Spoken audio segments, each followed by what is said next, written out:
Halo semuanya, selamat datang di channel YouTube Diani. Ini adalah video pertama saya. Kali ini kita akan belajar bersama-sama untuk menganalisa saham PT Antam. Nah, kira-kira saham Antam itu wajib dibeli nggak sih? Untuk itu, mari kita cek bagaimana cara kita menganalisis PT Antam ini. Simak baik-baik ya teman-teman.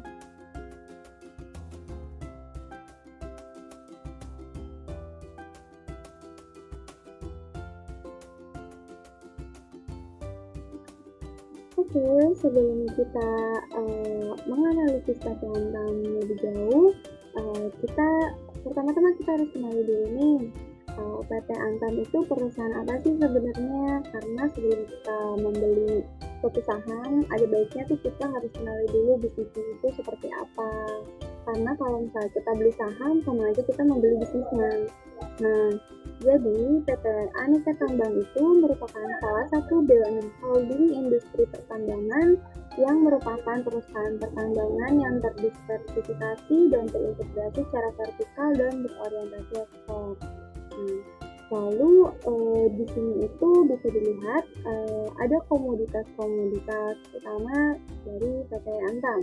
Yang pertama ada nikel, kedua ada emas, terus ada boksit, batu bara, lalu yang terakhir itu ada jasa eksplorasi. Jadi nikel itu terdiri dari komoditas nikel dan biji nikel.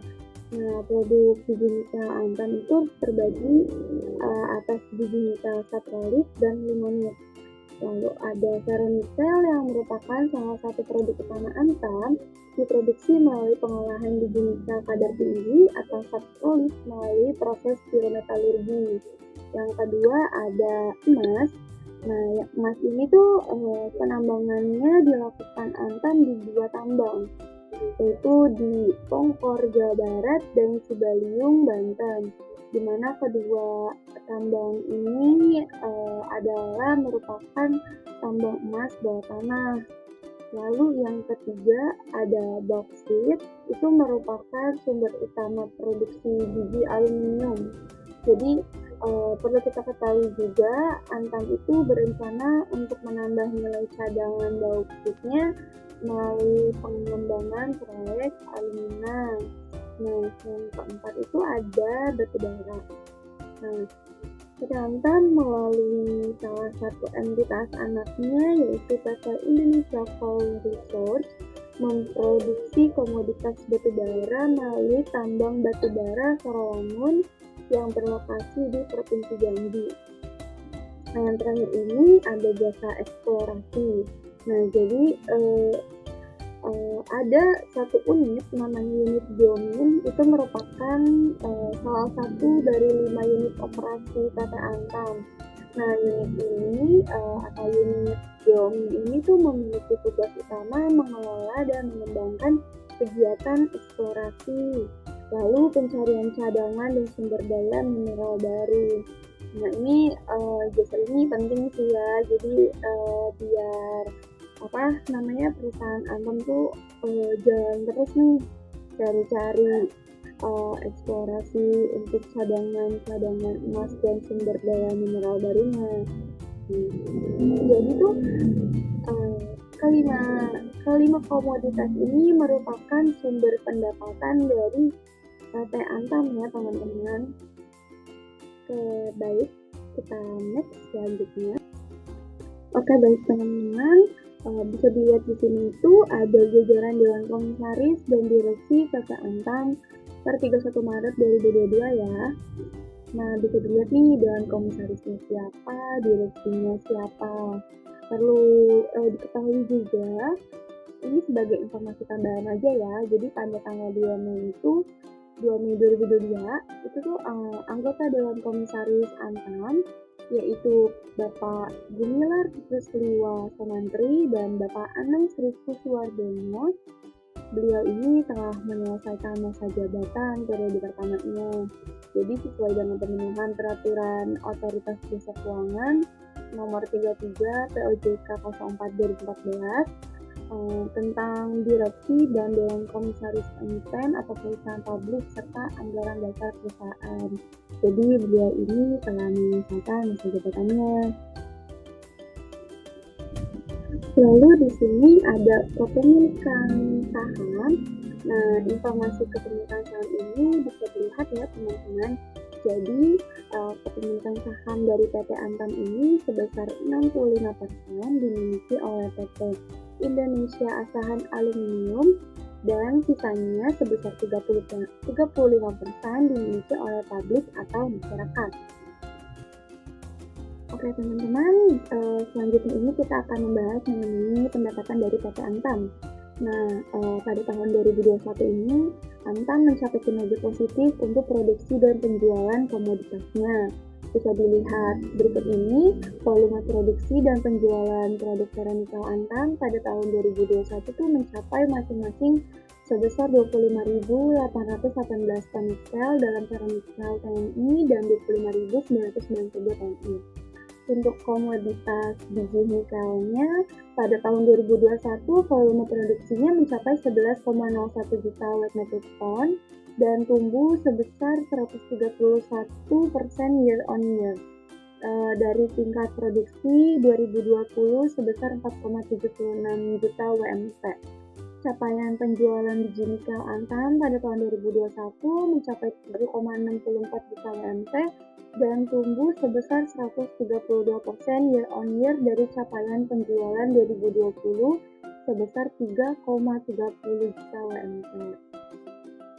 Lalu pada tahun 2021 juga produk emas dari PT Antam ini tuh menjadi kontributor terbesar penjualan dari PT Antam. Nah, tercatat pada tahun 2021 pertumbuhan nilai penjualan emas Antam ini mencapai 34% year on year dari penjualan tahun 2020 sebesar 19,36 triliun. Nah, jadi pada tahun 2021 ini PT Antam mampu meningkatkan basis pelanggan emas di dalam negeri dengan mencapai penjualan emas domestik sebesar 28,8 ton. Nah, atas realisasi tersebut, pada tahun 2021 PT Antam membukukan capaian tertinggi tingkat penjualan emasnya di pasar domestik sepanjang sejarah perusahaan. Jadi untuk komoditas emas ini PT Antam tuh menerapkan mekanisme penjualan emas secara online melalui website resmi di www.logammulia.com, terus juga melalui akun butik emas Antam Official pada platform marketplace, contohnya seperti Tokopedia. Nah, melalui pengembangan layanan penjualan berbasis aplikasi teknologi informasi ini, jadi diharapkan tuh bisa meningkatkan jangkauan dari pelanggan dalam negeri terhadap produk-produk logam mulia Antam. Jadi biar lebih lebih memudahkan untuk pelanggan-pelanggannya kalau misalnya mau membeli produk-produk dari logam mulia. Oke teman-teman, selanjutnya mari kita bahas dari sisi finansial atau keuangannya ya. Nah, di sini kalau teman-teman lihat, ini kan ada 3 kolom, yaitu ada aset, liabilitas, dan ekuitas. Nah, yang warna biru muda ini itu adalah nilai aset, dan yang tengah ini ada liabilitas, yang biru tua itu adalah ekuitas. Kalau dilihat dari 5 tahun terakhir untuk financial position-nya ini, pergerakan asetnya mengalami naik turun ya, tidak stabil. Terus mengalami penurunan dari tahun 2018 ke tahun 2019 nih. Dilihat kan 2018 itu 32,20 triliun. Lalu di tahun 2019 itu asetnya jadi 30,19 triliun.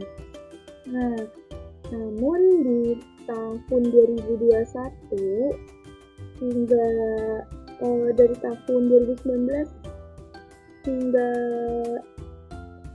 di Q1 2022 itu mengalami peningkatan ya. Nah, asetnya setelah turun di 2019 perlahan-lahan dia mulai naik di tahun 2020 jadi 31,73 triliun, 2021 32,92 triliun, dan di Q1 2022 ini sudah mencapai 31,54 triliun. Ini kan baru Q1 ya, jadi bisa kita perkirakan untuk untuk asetnya di tahun 2022 ini tuh bisa lebih dari aset di tahun 2021. Nah, untuk liabilitasnya ini juga dia naik turun ya teman-teman. Nah, yang paling tinggi ini di tahun 2018 nih mencapai 13,75 triliun. Nah, dan di Q1 2022 ini sudah mencapai 9,24 triliun. Lumayan agak tinggi sih ya.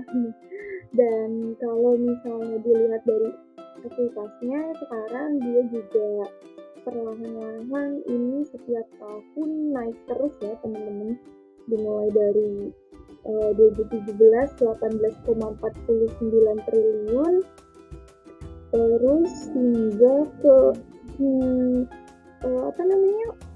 Q1 di 2020 ini sudah mencapai 22,30 triliun ekuitasnya. Wow. Nah, jadi bisa dilihat nih kalau misalnya total ekuitasnya itu lebih besar dibandingkan dengan liabilitasnya. Nah, ini nih jatuhnya bagus ya teman-teman. Jadi Antam ini memiliki hutang yang lebih sedikit dibanding modalnya. Nah, nanti itu kita bisa bahas ini di rasio pembahasan berikutnya. Ini kita bisa cek di rasio DER ya, debt equity ratio. Nah, oke. Kita next selanjutnya. Oke teman-teman, selanjutnya ini kita akan membahas mengenai statement of profit and loss dari PT Antam. Nah, bisa dilihat nih dari grafik ini berdasarkan dari laporan tahunan 7 tahun terakhir ya. Kita lihat dari tahun 2015 untuk total pendapatannya itu sebesar 10,53 triliun. Tapi di tahun 2015 ini walaupun total pendapatannya itu besar, nah tapi dari pendapatan netonya ini malah rugi di angka minus 1,44 triliun. Nah, di tahun 2016 ini untuk total pendapatannya itu turun dibandingkan 2015, cuma untuk pendapatan bersihnya itu naik ya perlahan menjadi 64,81 miliar. Dan di tahun 2017 hingga tahun 2021 ini mengalami peningkatan terus. Cuma bisa dilihat nih di tahun 2020 dari 2019 ke 2020 ini mengalami penurunan dari sisi total pendapatannya. Dari 2019 itu 32,72 triliun menjadi turun sebesar 27,37 triliun.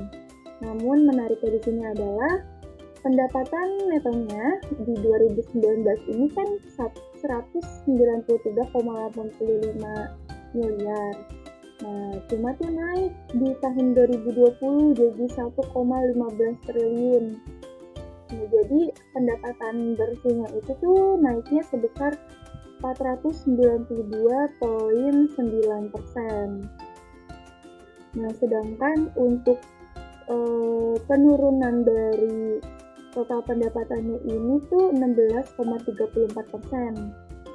Nah, kayak kira-kira bisa seperti itu. Coba kita next di slide selanjutnya, saya akan membahas mengenai lebih lanjut kenapa bisa pendapatan itu turun, tapi pendapatan bersihnya itu naik di tahun 2020. Oke teman-teman, di sini ada details dari statement of profit and loss yang tadi di slide sebelumnya itu kan saya jelasin mengenai grafiknya ya. Nah, sekarang ini kita lihat detailsnya. Nah, tadi itu di tahun 2019 ke tahun 2020 kan mengalami penurunan pendapatannya, cuma pendapatan netonya itu dia mengalami kenaikan gitu. Jadi kita bahas satu-satu aja kali ya dari 2015. Di sini 2015 ke 2016 itu mengalami penurunan dari total pendapatannya, yaitu sebesar 13,53% nih. Nah, tapi di tahun 2017 sampai 2019 ini total pendapatannya selalu meningkat ya teman-teman. Dan di tahun 2020 ini mengalami penurunan lagi nih sebesar 16,34% yang tadi kita lihat di grafik kan. Nah, tapi kalau dilihat di 2020 ini menariknya adalah walaupun kinerja pendapatannya mengalami penurunan sebesar 16,34% ini dibandingkan di tahun 2019 itu yang mengalami kenaikan sebesar 29,45%, tapi perusahaan ini berhasil menurunkan angka beban-bebannya. Jadi PT Antam nih walaupun pendapatannya turun, tapi dia itu beban-bebannya juga ikut diturunkan.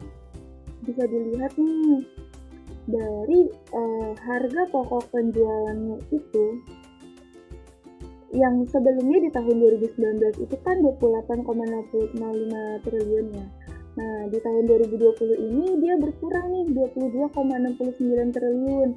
Dan juga untuk operating expense-nya itu dari yang di tahun 2019 ini 3,28 triliun, di tahun 2020 itu mengalami penurunan menjadi 2,27 triliun. Gitu kan teman-teman, jadi bisa dilihat nih dari walaupun pendapatannya itu turun, tapi bebannya juga ikut turun, maka untuk pendapatan bersihnya itu jadinya meningkat. Dilihat pendapatan bersihnya itu yang tadi 2019 itu minus 18,15%, nah di tahun 2020 itu naik jadi 492,90%. Main jauh kan naiknya. Nah, jadi sebenarnya nih idealnya nih kalau misalnya labanya itu naik, bebannya itu kan pasti ikut naik dan pendapatan atau penjualannya juga naik ya teman-teman gitu. Jadi tapi di tahun 2020 ini PT Antam ini juga dia bisa menekan ya angka cost-nya. Jadi bisa dilihat juga di tahun 2021 ini dia juga mengalami kenaikan nih untuk total pendapatannya jadi 40,45%, dan untuk bebannya sendiri juga ikut naik sih. Bisa dilihat nih dari 2020 yang tadinya 22,69%, CGS-nya jadi 30,91 triliun. Gitu kan teman-teman, bisa dilihat. Namun di pendapatan bersihnya ini juga naik kan dari 1,15 triliun jadi 1,86 triliun. Di sini naik 61,98%. Nah, jadi teman-teman sebenarnya nih kita juga ini for your information aja ya. Jadi sebenarnya tuh kita harus cari perusahaan yang revenue itu selalu tumbuh dan net profitnya juga bagus ya teman-teman. Kan bisa dilihat nih dari laporan keuangannya. Jadi kalau misalnya revenue itu naik, net profitnya itu bagus, berarti kan nanti untuk untuk kita sebagai menganalisis fundamental perusahaan itu jadinya lebih aman ya perusahaan ini setiap tahun selalu tumbuh gitu. Oke, next selanjutnya. Oke teman-teman, selanjutnya di sini mari kita bahas mengenai rasio-rasio dari PT Antam. Nah, di sini itu datanya saya ambil dari RTI Bisnis ya. Jadi teman-teman juga bisa cek melalui aplikasi RTI Bisnis untuk melihat rasio-rasio dari perusahaan yang ingin kita beli. Nah, mari kita bahas mengenai profitabilitas dari PT Antam dari beberapa indikator. Di sini ada dividen payout ratio atau DPR. Nah, ini salah satu salah satu analisis yang penting juga sih dalam investasi saham. Jadi DPR ini tuh untuk melihat persentase tertentu dari laba perusahaan yang dibayarkan sebagai dividen kas kepada pemegang saham. Nah, DPR ini dapat menunjukkan tingkat kematangan perusahaan ya teman-teman. Jadi idealnya untuk DPR ini tuh tidak rendah ataupun tinggi banget juga. Biasanya idealnya tuh sekitar 20-40% aja. Nah, kalau misalnya dilihat nih dari DPR PT Antam ini kan 21,74%, berarti masih dalam yang nilai yang aman ya teman-teman, masih ideal lah ya. Soalnya ini kalau misalnya DPR itu lebih tinggi dari 100%, jadi perusahaan tuh membayar dividen kepada pemegang sahamnya tuh lebih banyak daripada laba bersihnya. Ini hal ini tuh sebenarnya nggak bagus sih teman-teman. Jadi nanti bisa nih perusahaan harus dipaksa untuk menurunin jumlah pembayaran dividennya, atau lebih buruknya itu bisa menghentikan pembayaran. Nah, ini malah ada efeknya jadi jelek ya, karena nanti dilihat untuk manajemennya jadi terlihat buruk. Seperti itu. Nah, selanjutnya ini ada gross profit margin atau GPM. Nah, ini nih GPM ini tuh berfungsi untuk menentukan sejauh mana perusahaan dapat meminimalkan biaya pokok penjualannya. Nah, bisa dilihat kalau semakin tinggi gross profit itu berarti semakin baik keadaan operasional dari perusahaan tersebut ya. Nah, GPM dari PT Antam ini senilai 25,11%. Lalu untuk operating profit margin itu kita bisa melihat gimana sih gambaran keuntungan yang diterima atas setiap penjualan yang dilakukan oleh PT Antam.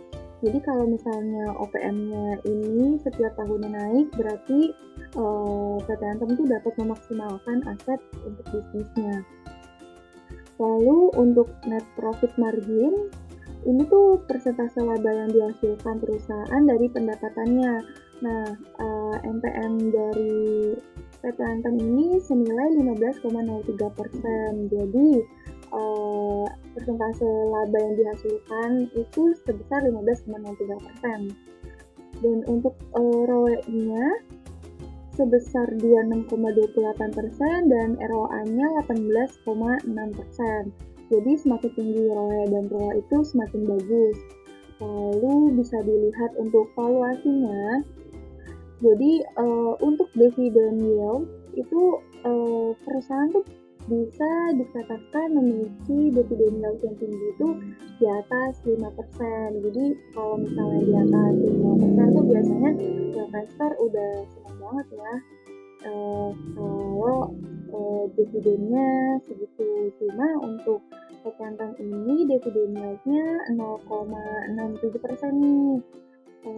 Tapi walaupun dividen yieldnya segini tuh, atau tingginya dividen yield perusahaan itu tuh nggak ngejamin juga perusahaan itu bagus ya. Jadi perusahaan, karena dividen yield ini tuh dipengaruhi dari naik turunnya harga saham.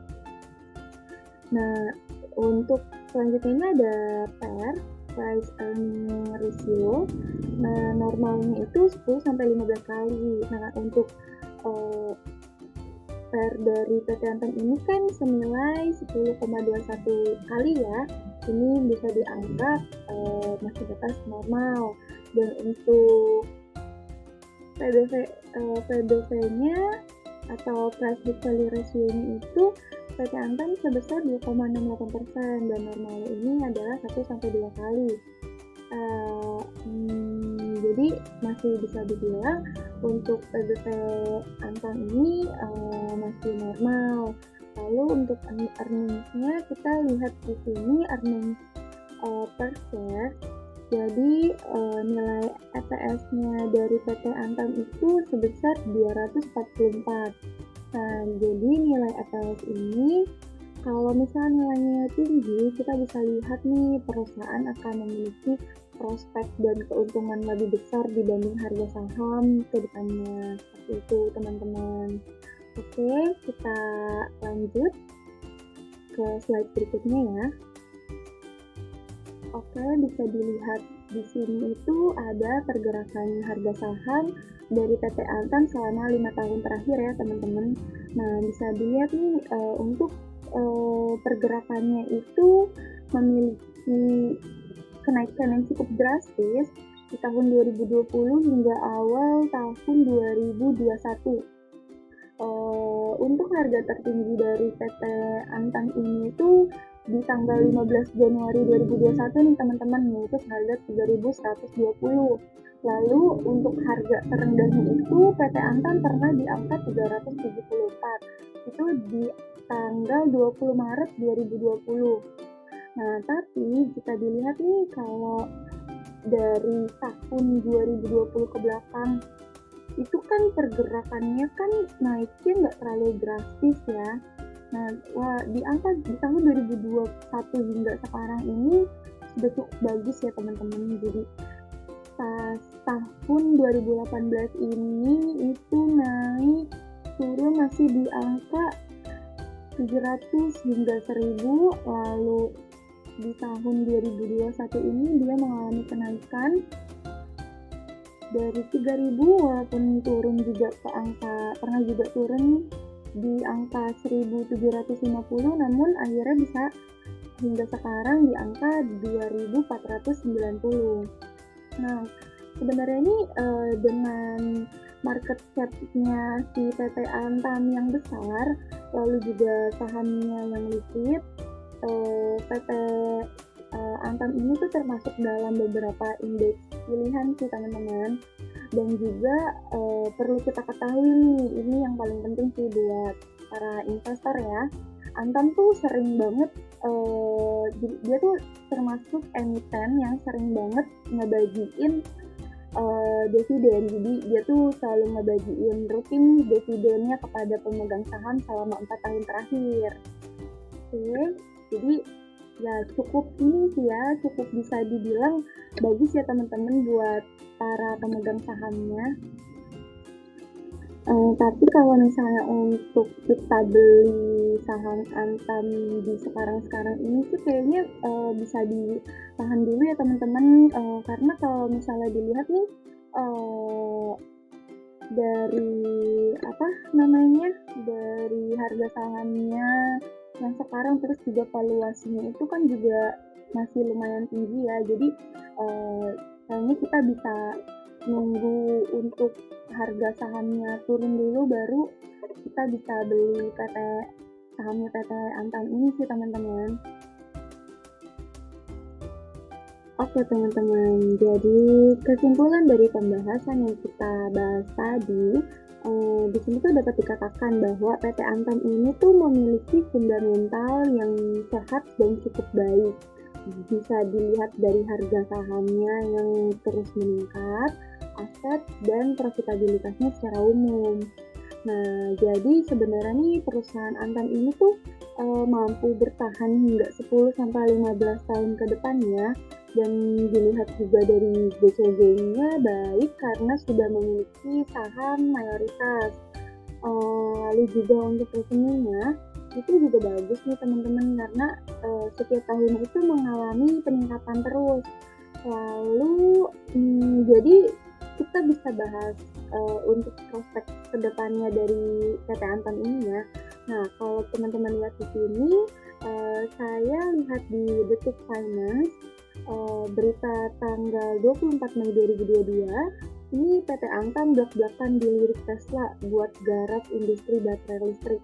Nah, jadi sekarang tuh ada isu ya untuk rencana penggunaan mobil listrik di masa depan. Nah, Antam ini tuh sebagai produsen yang dapat mengolah biji nikel menjadi baterai yang digunakan untuk bahan bakar kendaraan listrik. Jadi kemungkinan kalau misalnya Tesla itu memang akan bekerja sama dengan PT Antam, ini saham PT Antam nih bakal terus meningkat nih teman-teman. Jadi untuk saat ini kalau misalnya kita mau membeli PT saham Antam itu boleh-boleh aja sih. Cuma dilihat dulu nih pergerakan sahamnya. Nah, karena sekarang ini kan sedang naik juga ya untuk harga sahamnya. Jadi kita bisa lihat dulu pergerakannya. Kalau misalnya untuk membeli saham PT Antam ini kita lihat sahamnya turun dulu ya teman-teman, jadi baru kita beli. Nah, cocoknya untuk PT Antam ini tuh dibeli untuk jangka panjang ya teman-teman. Jadi untuk PT Antam ini kita tunggu sahamnya turun dulu, dan untuk pemberlakuan saham itu baiknya jangka panjang, seperti itu. Oke teman-teman, terima kasih ya sudah mau menonton video saya hingga akhir. Semoga pembahasan dari saya kali ini bisa bermanfaat untuk kita semua, dan nantikan video pembahasan dari saya berikutnya ya teman-teman, dan jangan lupa untuk klik like dan subscribe. See you next